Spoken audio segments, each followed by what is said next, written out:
جب آپ دیکھیں گے رخصتی کا موقع ہوتا ہے تو سارے لوگ روتے. جوان بیٹی 18 سال کی پوس پال کر کے بھیجا جاتا ہے سسرال، تو نانی دادی سب روتی ہے، یہاں تک کہ مگر کے مچ کے آنسو باراتی بھی بہانے لگتے ہیں.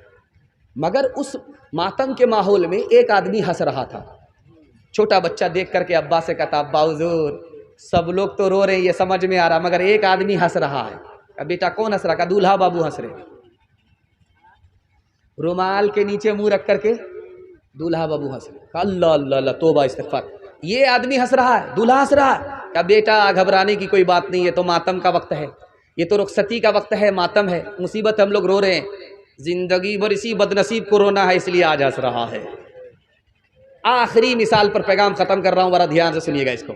پہلی بار جب بیٹی سسرال سے میکے آتی ہے تو محلے کی ساری عورت گھر لیتی ہے.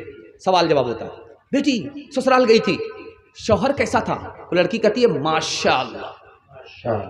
اس کے بعد کہتی ہے سسر کیسے تھے؟ تو لڑکی کہتی ہے سبحان اللہ. سسرال کیسی تھی؟ تو الحمدللہ. اب کسی عورت نے پوچھا کہ بیٹی سب کو چھوڑو، ساس کیسی تھی تمہاری؟ تو لڑکی کہتی انا للہ استغفر اللہ لا حول ولا قوت الا باللہ، جلے تو جلال تو اس بلا کو ٹال. اب ماں سمجھ گئی میری بیٹی کو سب پسند ہے، ساس پسند نہیں ہے. تو ماں نے کہا بیٹی تیرے جواب سے مجھے اندازہ ہو گیا کہ ساس پسند نہیں، لیکن بیٹی میرے سوال کا جواب دو. پہلی بار جب میکے سے سسرال گئی تھی تو کون لے کر کے گئی؟ کہا ساس آئی تھی. 100 لڑکی میں مجھ کو دیکھا سنا تھا، پسند کیا تھا، اور بہو بنا کر کے میکے سے سسرال لے گئی. کہا بیٹی یہ ساس کا احسان ہے، اتنے اچھے شوہر مل گئے. یہ ساس کا احسان ہے، اتنی اچھی سسرال مل گئی. یہ ساس کا احسان ہے کہ اتنے اچھے سسر مل گئے. بیٹی ساس مصیبت اور بلا نہیں ہوتی، کبھی ماں ہوتی ہے، کبھی ماں کے برابر ہوتی ہے. انشاءاللہ بیٹی کی طرفداری میں داماد جیل جائے گا، ہاتھ اٹھائیے انشاءاللہ. یہ دیکھیے اخیر تک یہ لوگ بیدار نہیں ہوئے. اچھا انشاءاللہ اگلے سال ان کو بیدار کریں گے انشاءاللہ. کردار بد پہ خود ہی یہ غصے میں آئے گی، شوہر دکھائے ڈنڈا تو یہ جھاڑو دکھائے گی.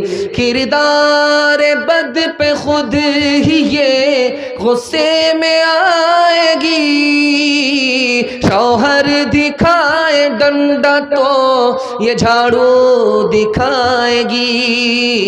قاصر اسی لیے تو کوئی برکت نہیں رہی، بھی فاطمہ سی اب کوئی عورت نہیں رہی. غیبت میں سب سے آگے یہ عورت کی ذات ہے، چغلی تو ان کے سامنے بس دال بھات ہے. غیبت میں سب سے آگے یہ عورت کی ذات ہے، چغلی تو ان کے سامنے بس دال بھات ہے. سینے میں ان کے دین کی عظمت نہیں رہی، بھی فاطمہ سی اب کوئی عورت نہیں رہی.